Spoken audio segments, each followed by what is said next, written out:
Most missing flights become legends because they leave behind something: wreckage, radio calls, last known coordinates.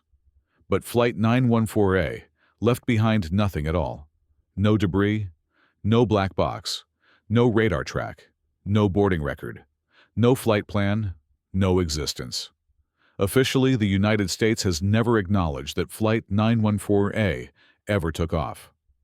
Unofficially, every person who was near the airport that morning knows the truth. The flight was real, the passengers were real, and something took them before anyone could stop it. The airport that remembers what the government forgot.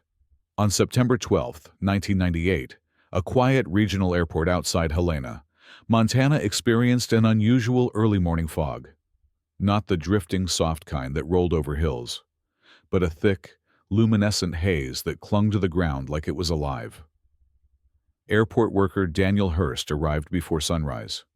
He logged into the airport's operations terminal and saw something strange on the departures list: Flight 914A, 06:14 a.m., Gate C3, destination Denver. Daniel frowned. There was no Gate C3. The airport had only two gates, A1 and A2. The terminal software wasn't supposed to generate non-existent gates. Thinking it was a glitch, he refreshed the system. The flight remained. The gate remained. The destination remained. But the aircraft type was missing. The pilot's name was missing. The airline field was blank. And the manifest list, the passenger list, was completely empty. 15 minutes later, as Daniel walked the fog-covered tarmac to investigate, he saw something impossible. Gate C3. A real gate. A gate that wasn't there yesterday. Fresh metal fencing, lit signage, orange safety cones placed neatly around it, as if installed professionally. The fog swirled around it, glowing faintly. "Who built this?" he whispered. He received no answer, because at that moment, out of the fog, he heard engines. The plane that should not have been there. A dark shape emerged from the haze. Landing lights, wheels beneath the fog line, the silhouette of a medium-sized commercial aircraft approaching the gate with perfect taxi alignment. No aircraft had been scheduled. No tower had given landing clearance. No radar showed anything inbound. Daniel froze as the aircraft rolled to a stop. The plane had no airline branding. Its fuselage was pure matte gray. Its windows were tinted black. And its tail number, the identification code required on every U.S. aircraft, was wrong. It read simply, N0, just one letter, one number. No registration like any modern aircraft. A logo sat beneath the cockpit window.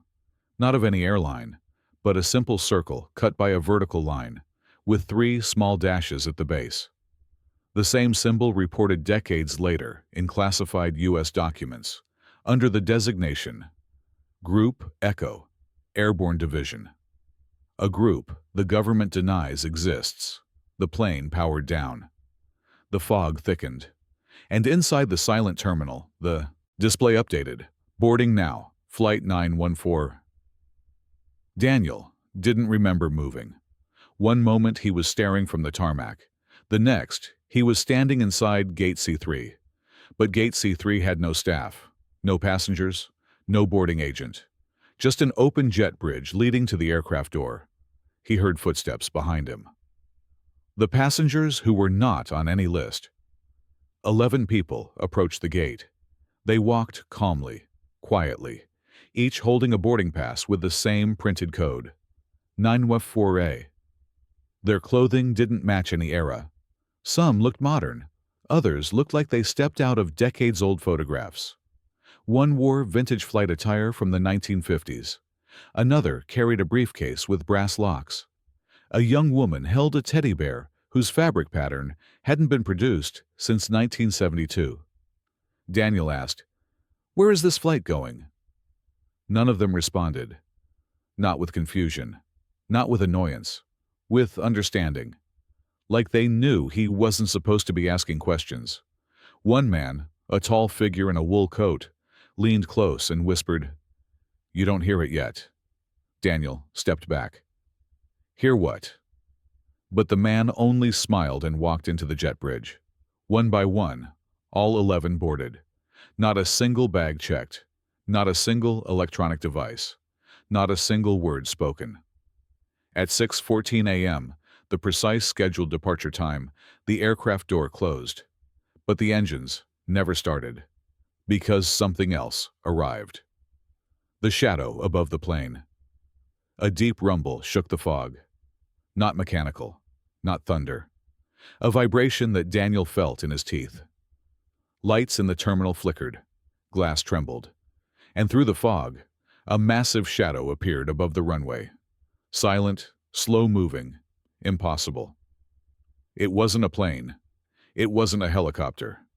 It wasn't any aerial structure Daniel had seen. It was too large, too dark, too smooth. A floating, shifting shape with no visible lights, blocking out the faint morning glow. The aircraft beneath it, the gray, unmarked 914A plane, began to vibrate as if responding to the shadow overhead. Daniel tried to run. His legs didn't move. The fog thickened and climbed upward, engulfing the aircraft until it vanished completely. Plane, passengers, gate, everything swallowed in blue-white haze. The runway lights died. The radios died. Even the wind stopped. There was a single pulse of sound. Low, resonant, powerful. Then the fog exploded outward and dissolved. The aircraft was gone. Gate C3 was gone. Even the fresh paint markings were gone. Only Daniel remained on the silent runway, staring at a blank, empty field of asphalt. His radio crackled back to life, but the tower's first message wasn't directed at him. It was directed at someone else. Control to 914A. You were never here. The erased record. When investigators arrived hours later, Flight 914A didn't exist. No radar trace, no gate logs, no taxi path residue, no terminal footage, no digital record in the airport system, no memory of Gate C3 by any employee except Daniel. No passengers identified, no trace of the aircraft, no maintenance logs, no tower transmissions recorded. Everything that should have taken place, everything Daniel saw, had been wiped. Every witness in the airport claimed they saw nothing unusual. No fog, no aircraft, no gate, nothing. Except one janitor who whispered, "I heard the engines. Then I heard something bigger." By sunset, federal agents had arrived. Daniel was taken away. His badge deactivated. His replacement hired the same day. When the airport reopened, there was no Gate C3. There was no record of any employee named Daniel Hurst. There was no Flight 914A. The government declared the entire incident a false memory caused by system errors. But 1 year later, a pilot at a Nevada airfield reported seeing a gray aircraft with a tail number N0, flying silently at dawn, surrounded by a faint ring of fog. When asked for identification, the pilot responded in a calm, monotone voice. Flight 914A inbound. Negative existence status. Then the plane vanished from radar. Flight 914A should have vanished forever the moment it dissolved into that unnatural fog. But disappearances rarely stay quiet, especially when something refuses to stay gone. 3 weeks after the Montana incident, hundreds of miles away, a radar technician at Hill Air Force Base in Utah logged an anomaly. A lone aircraft moving at a steady 312 knots, entering restricted airspace without broadcasting a transponder code. Its radar return was strange, too faint for a commercial aircraft, too stable for a drone, too cold for any known jet. But the most disturbing detail wasn't the speed, or the path, or its silence. It was the signature. The aircraft's radar cross-section matched one already in the Air Force database, an archive of phantom echoes, collected over decades. The ID read, Flight 914A. Status, does not exist. The technician double-blinked. The system had flagged the anomaly as a match to an unacknowledged, erased flight. He called his superior. Before he could speak, the screen flashed, No record found. The anomaly disappeared. The track dissolved. The system wiped itself clean. But the technician swore he saw it. The same ghost flight that should have never existed. He went home early that night and did not return to work the next morning. The Appearance over Arizona. 2 months later, in the pre-dawn hours over the Arizona desert, a small charter pilot named Lila Hernandez detected lights where no plane should have been. She was flying a routine postal hop when her cockpit instruments flickered. Her altitude meter froze. Her radio static grew louder. Her compass spun once, then locked. Then she saw it. An aircraft gliding silently below her position. No navigation beacons, no wing strobes, no taillights. Just a soft glow in the fog surrounding it. She dipped her nose to get a better look. The fuselage was matte gray. The windows were pitch black. And the tail number, barely visible through the haze, read only one symbol. N0, her breath caught. She snapped a photo with her phone. The screen turned white. The device shut off immediately. Then the aircraft performed a slow, unnatural turn, a movement too smooth, too perfect, as if controlled by something other than aerodynamics. Her radio crackled, not with static, with a voice, calm, monotone, detached. Flight 914A. Do not acknowledge. Lila veered away.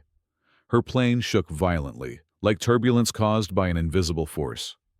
When she regained control and looked back, the sky was empty. The passengers who called home. The strangest events came 5 months after the disappearance. 3 families across 3 different states reported receiving phone calls from numbers listed as unknown.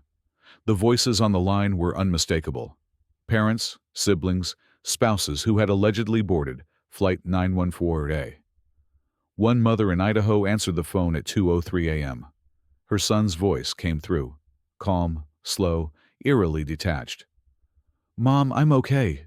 She burst into tears. "Where are you? What happened?" There was a pause, as if he didn't understand the question. Then, "The air is different. Keep the windows closed." The line cut. Another call came to a husband in Michigan. His wife whispered, "It's quiet here. Too quiet. Don't look for me."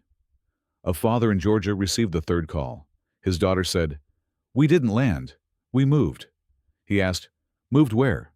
Another long, empty pause. Then she whispered, "I think we're between."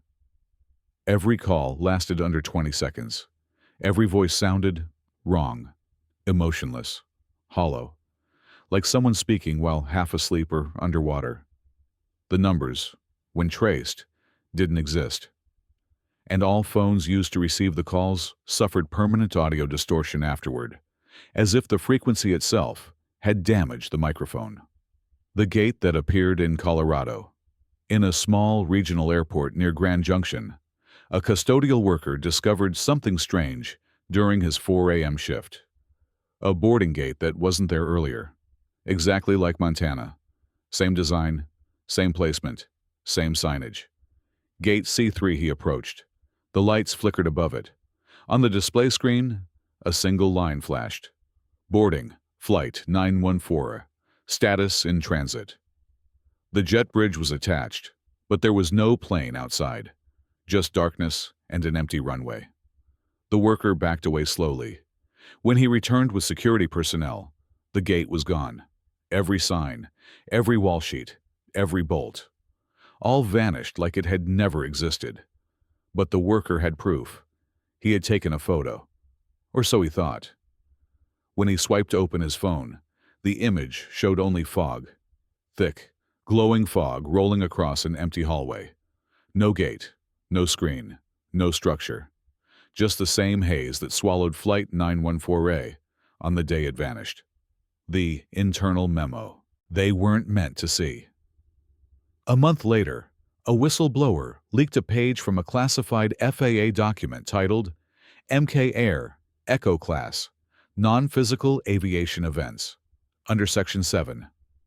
Echo flights may occur in domestic airspace. They should not be pursued, recorded, or acknowledged. Section 7.3 listed a specific example. Case file. 914A, transitory aircraft. Aircraft exists in phased intervals. Passenger retrieval, non-viable. Recommended action, ignore. Ignore. A flight carrying real people, mothers, sons, husbands, daughters, was simply brushed aside as a non-physical anomaly. The memo ended with one line blacked out in the official release, but restored by the whistleblower. The aircraft appears when reality misaligns. The final sighting, in Part 2. On March 11th, at a small airport in Nevada, multiple witnesses saw lights descend toward the runway. No flight was scheduled. No tower clearance had been issued. A gray aircraft touched down silently. Passengers were visible in the windows, but their faces were pale, unfocused, unmoving. The plane taxied for 6 seconds, and then dissolved into fog. Not vanished, not cloaked, dissolved. Like paint dripping into water. When the fog cleared, only tire marks remained, fresh, perfectly aligned, and cut off abruptly halfway through the runway. Witnesses described the same thing. It wasn't a plane landing. It was a memory of a plane landing. And when the FAA investigators reviewed security footage, the cameras had recorded nothing, except a brief flash of static and a whisper on the audio track. Flight 914A, en route. En route to where? No one knew. No one knows. But the erased flight was moving again, moving across states, across time, across something deeper, and it was growing more frequent, because whatever Flight 914A had become, it wasn't done. By the time Flight 914A began appearing at airports across the western states, the phenomenon had shifted from mysterious to impossible. The aircraft wasn't just re-emerging, it was behaving like something caught between two worlds, slipping in and out of physicality like a memory trying to take shape. But Part 3 wasn't about the plane itself. It was about the passengers, the people who were beginning to return, or something that looked like them. The woman who arrived at her own funeral, 5 months after the first phantom sightings, a family in Spokane, Washington held a memorial service for 42-year-old Michelle Farron, who had allegedly boarded Flight 914A on the morning of its disappearance. Her body had never been found. Her case had been unofficially lost. Her death certificate listed cause of death, undetermined, unverified. During the service, held at a church on West Adams Road, snow began to fall in soft, eerie spirals. The pastor paused mid-sentence. Because a woman had walked through the main doors, long coat, hair damp, face pale. It was Michelle. At least, it looked like Michelle. Her sister screamed and ran toward her, but stopped. Michelle's eyes didn't focus. Her movements were slow, delayed, like she was sinking to the physical world with a half-second lag. "Michelle?" her sister whispered. Michelle opened her mouth, and the first words she spoke were not in her own voice. They were layered, like 2 or 3 voices echoing at slightly different pitches. "I'm home, I think." People in the church backed away in terror. Michelle blinked slowly, then repeated, "I think I'm home." Before anyone could move closer, Michelle collapsed. Her body struck the floor, but her shadow did not. The shadow stayed upright for a fraction of a second before bending unnaturally and snapping back into place beneath her. When paramedics lifted her, her skin was cold. Not cold, like winter. Cold like metal. She died in the ambulance. Then her body vanished from the county morgue hours later. Security footage showed the drawer sliding open by itself, and thick fog spilling onto the floor. The pilot who knocked on his own door. In Nevada, a retired man named John Lawson, a pilot who vanished aboard Flight 914A, was reported standing outside his old home at 3:14 a.m. His wife opened the door trembling. John smiled, slowly, distantly. "Mary," he said, "the landing went wrong. But he hadn't aged. Not one day. His clothes were pristine, untouched by 5 months of disappearance. And then Mary noticed something horrifying. John wasn't touching the ground. His feet hovered less than an inch above the porch. She screamed. John stepped forward in a jerking, unnatural gait, like someone controlling a puppet through half-finished instructions. "Come with me," he whispered. Mary slammed the door. Through the peephole, she watched him fade, not walk away. Fade, like static dissolving. The next morning, her entire porch smelled like ozone and cold metal. The air traffic controller who heard them, at a regional control tower in Idaho, an overnight controller named Kevin Dorsey, reviewed audio archives from the previous night. He wasn't supposed to. Supervisors discouraged reviewing anomalous recordings. But curiosity got the best of him. At 3:17 a.m., again, the cursed time, the tower's emergency channel recorded a transmission. A weak one, broken, layered, but unmistakably human. "Control, this is 914A. Passengers, unstable." Kevin froze. A second voice, female, whispered behind the pilot, "We're not supposed to be here." Then a third voice, childlike, overlapped them both. "Help us find the right sky." Right sky! Kevin tried to isolate the voices, but the audio corrupted, splitting into a low-frequency hum similar to the infamous LF5 phenomenon. And then something worse happened. His radio turned on by itself. Every speaker in the room vibrated. A dozen overlapping voices whispered, "Locate us." Kevin unplugged the radio. The whisper continued for 5 more seconds. And then, silence. He transferred to another airport the next day. That tower now sits abandoned, never reopened. The distortions that took human shape. By midsummer, sightings grew stranger. Not just glimpses of the aircraft. Not just ghostly passengers. But humanoid distortions, moving through fog in the shape of people, yet flickering in and out of form like heat mirages. One of the most chilling incidents occurred near Larkspur, Colorado. A teenage boy saw a figure standing in his backyard after midnight, faint and wavering, the outline of a woman. He opened the door to call out.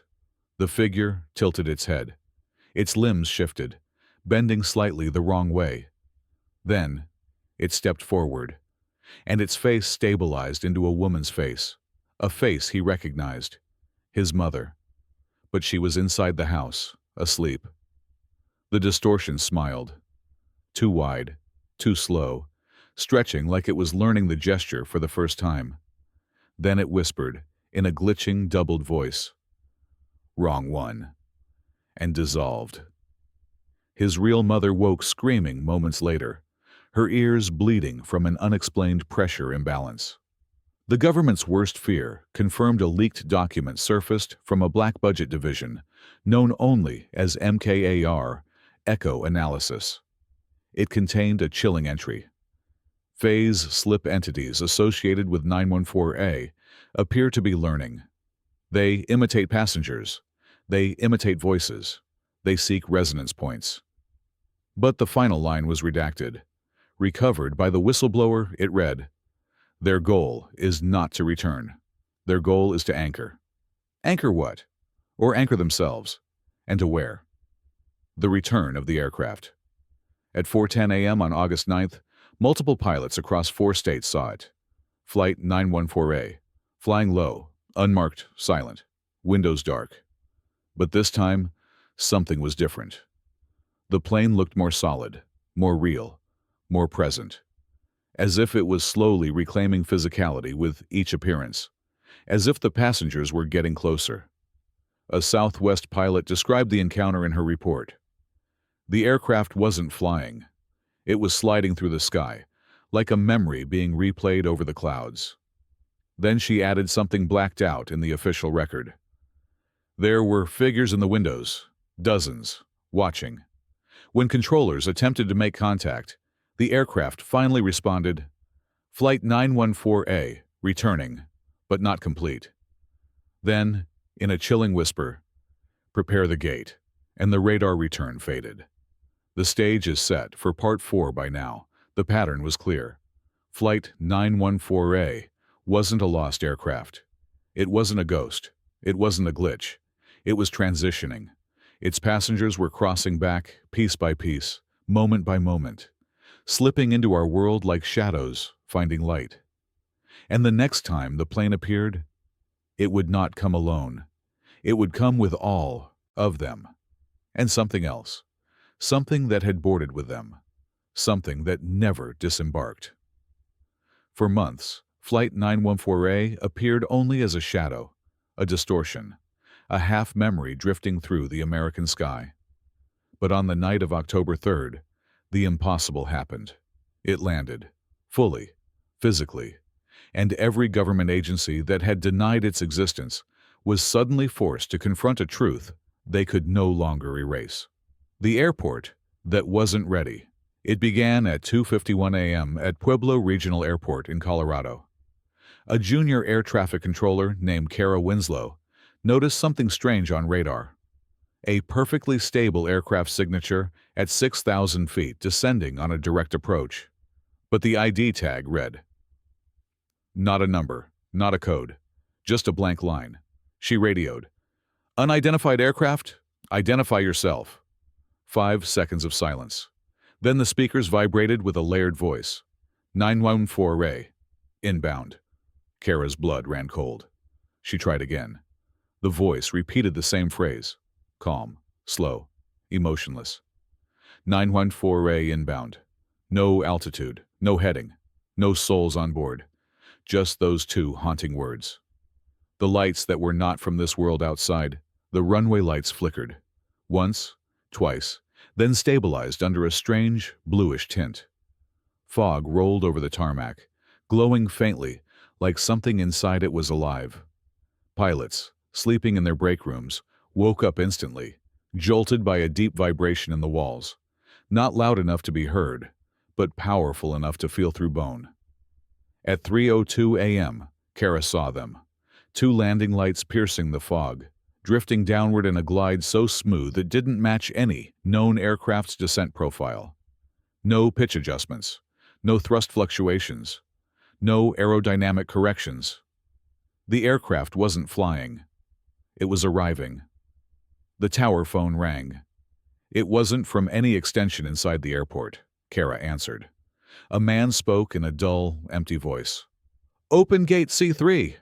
Her breath caught. There was no gate C3 at this airport. There never had been. But when she looked down from the control room windows, she saw it. A gate staircase, freshly painted, illuminated, steel rails glinting, as if it had been built minutes earlier. Fog spiraled around its base. The landing of Flight 914A. The aircraft emerged fully from the fog.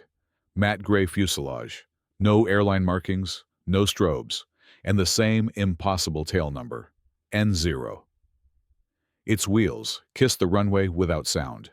Not a screech, not a thud. Just a muted, unnatural settling, like the plane was lighter than it should be. Or not entirely here. It taxied toward Gate C3, turning with flawless, inhuman precision. Inside the terminal, lights buzzed. Monitors reset.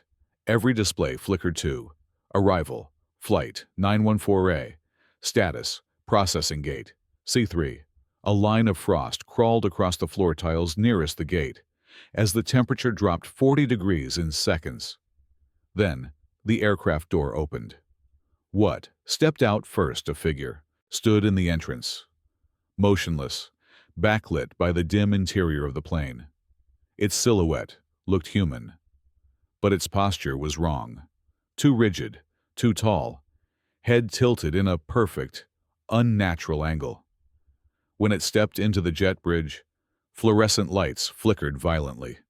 Every bulb hummed in rhythm with the being's movements. The first witness, a security guard, approached slowly.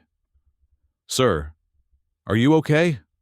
The figure turned its head, not naturally, but like a frame skipping in a glitching video. Its eyes reflected light like polished metal. Then it spoke in a layered whisper. Not complete. The guard staggered backward. His radio blasted with static. The figure walked past him in slow, measured steps, leaving a faint trail of frost behind. The passengers emerge. 11 more figures exited the aircraft, the same number of passengers who boarded in Montana. Some looked human, some didn't. Their faces flickered between expressions. Their clothing shifted texture. Their hands blurred slightly with each movement. One woman kept repeating, "The sky was wrong. The sky was wrong. The sky was wrong." Another man clutched his head. Too loud. The silence. Too loud. A teenager stared blankly ahead, whispering, "Are we back? Are we the right ones?" A mother held a stuffed bear. But the bear flickered, vanishing and reappearing like bad signal reception. Every passenger left ice crystal footprints on the jet bridge. The thing that stepped out last.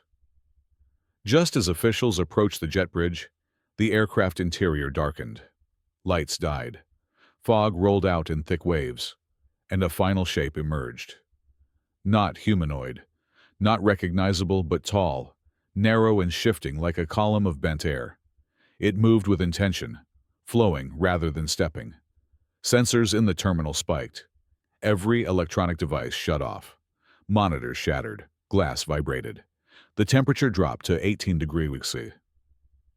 The being paused at the jet bridge threshold, tilting as if sniffing the air. Then the layered whisper echoed. "Anchor point located." Passengers behind it all froze.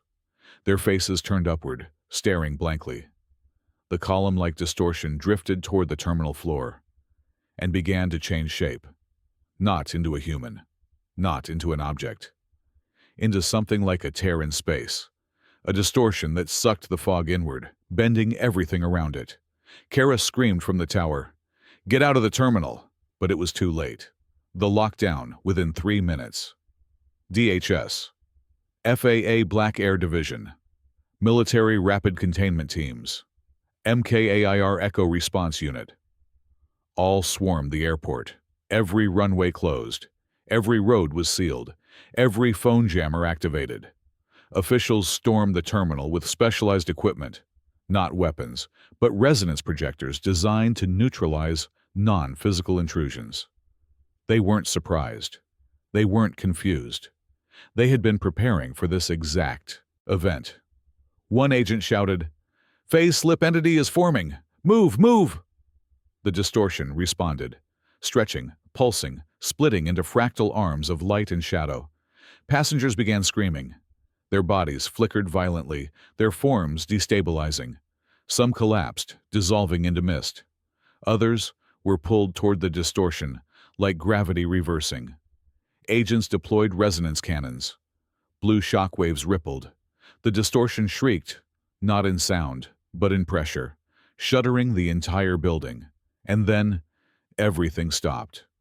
The distortion collapsed inward. Passengers froze. Lights died. A single pulse of silence rolled through the airport. Then the aircraft, Flight 914A, vanished in a blink of blinding white, leaving nothing but frost. And the passengers? When the smoke cleared, 11 passengers remained lying on the floor. But not one of them matched the biological profiles of the original missing people. Not fingerprints, not DNA, not dental records. They were perfect replicas, but not them. And the 12th entity, the distortion, the column of shifting air, was gone. Or rather, it had passed into our world. For months, Flight 914A moved like a ghost, half aircraft, half memory, slipping through fog and sky with a purpose no one understood. But after the Colorado landing, after the passengers returned as imperfect replicas, after the entity crossed into our world, the U.S. government had no choice but to reveal the truth it had buried for decades. The truth that Flight 914A was not the first. Not even close. The program that warned them. 2 days after the Pueblo incident, a classified conference was held inside Site Echo 9, a subterranean facility in Nevada dedicated to non-standard aviation phenomena. The highest-ranking officers in the room reviewed a file stamped MKAIR, Echo, Class Project, Stargate, Level Omega. The first page contained only one sentence: 914A breached the boundary. An intelligence director spoke, his voice trembling despite decades of training. It wasn't supposed to happen again, not after the first 4. The younger analysts in the room froze. 4 flights had disappeared before 914A? Yes. Flights erased.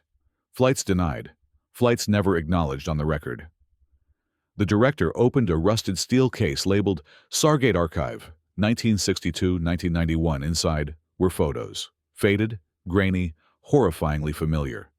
Unmarked gray aircraft. Passengers vanishing into fog. Entities emerging. Replicas returning. 914A wasn't an anomaly. It was the 5th iteration. But this time, something returned with purpose. The first survivor.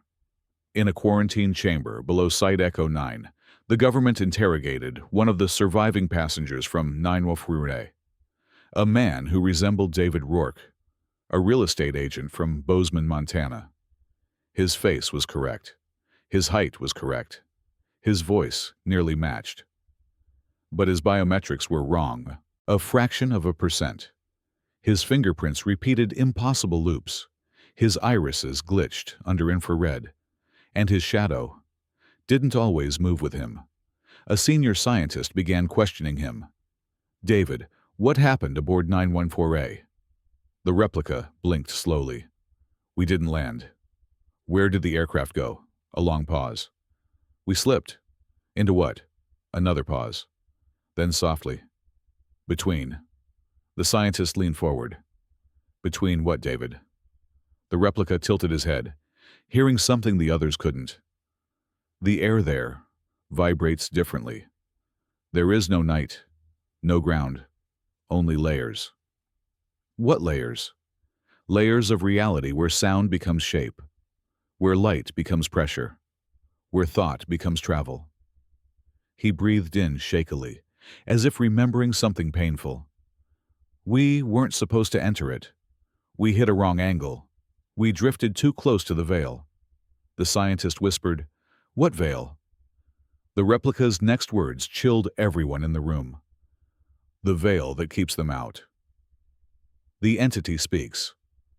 Surveillance cameras at Site Echo 9 recorded something unprecedented. The 12th being, the column-like distortion that escaped the aircraft, manifesting inside the facility. The footage was kept under Omega-sealed records. The entity didn't walk. It didn't float. It folded into rooms in geometric shimmers, bending walls like elastic, distorting cameras into static snow. The audio captured a soft, layered resonance, not speech, but attempted speech. Technicians isolated the sound and discovered harmonic patterns. One matching the jet engines of 914A. One matching human speech. One matching a frequency never recorded before. And one matching the LF5 hum phenomenon. The 4 signals merged into a single phrase. Anchor located. Security teams panicked. If the entity found an anchor, it meant it had found a place in our reality to stabilize. A point from which it could pull more of its world into ours. And by the time they discovered what the anchor was, it was too late. The pilot's journal. Investigators recovered the personal journal of Captain Elias Monroe, the pilot of Flight 914A, hidden in a torn section of fuselage fabric found after one of the plane's brief manifestations. One entry was written in shaky handwriting. "We lost the horizon. The sky bent. Instruments failed. But we kept moving forward because forward stopped meaning distance." A later page read, "Passengers can hear it now. A hum. A breathing. We are flying inside sound." And the final entry, scribbled so violently it tore the paper, read, "Something boarded. It wasn't a person. It came from outside the window. God forgive us. We let it in." The government's final admission. A final classified memo was shown at the Echo 9 meeting. It was old, dated 1979, and written by a scientist from a predecessor program called Blue Echo Initiative. The memo explained the truth. Certain flight paths intersect brief, unstable fractures in space-time. Windows where two layers of reality briefly overlap. The fractures are invisible, unpredictable, triggered by resonance, altitude, and atmospheric geometry. Most aircraft pass safely, but some, very rare ones, enter the overlap. And once inside, they encounter inhabitants of that in-between layer. Entities made not of flesh, but of frequency and form. Entities that observe us, study us, imitate us. Entities that sometimes follow us back. At the bottom of the memo was a single warning. Do not allow overlap incursions to anchor in physical reality. If an anchor is established, containment becomes impossible. The director closed the memo grimly. Flight 914A isn't the threat, he said. It's the doorway. The true purpose of 914A. By now, scientists, military officials, and intelligence leaders inside Echo 9 understood. The passengers weren't returning. They were being sent back, not as survivors, not as humans, as markers, as beacons, as anchors. Their faint instability, their glitching forms, their inability to stay fully physical. These were symptoms of something trying to phase into our world. Something that needed a stable foothold. Something that selected 914A because the flight path aligned perfectly with a known fracture point. Something that the crew unintentionally welcomed aboard. Something that is now here. The last message from the entity at 3:17 a.m. on the sixth night after the landing. Always 3:17 a.m. The Site Echo 9 alarm system blared. Sensors detected a pulse of energy in the quarantine wing. The entity manifested one last time. Not as a blur, not as a shimmer, but as a shadow of an aircraft door, hanging mid-air like a rip in reality. And through the rip, the layered voice whispered, "The way is open." The shadow folded inward, collapsing like origami, and vanished. Every passenger replica disintegrated within hours. The aircraft never reappeared. But seismic monitors across the western U.S. detected something else. A new, low-frequency vibration, different from the hum, stronger, growing, labeled only as Phase Event 914A, Anchor Established. What really happened to Flight 914A? It didn't crash. It didn't vanish. It didn't malfunction. It crossed, it breached the veil. And something answered. The U.S. never acknowledged the flight, because the truth wasn't a disappearance. It was an arrival. And whatever arrived is still here. Watching, waiting, completing. Because 914A wasn't the end. It was the first step.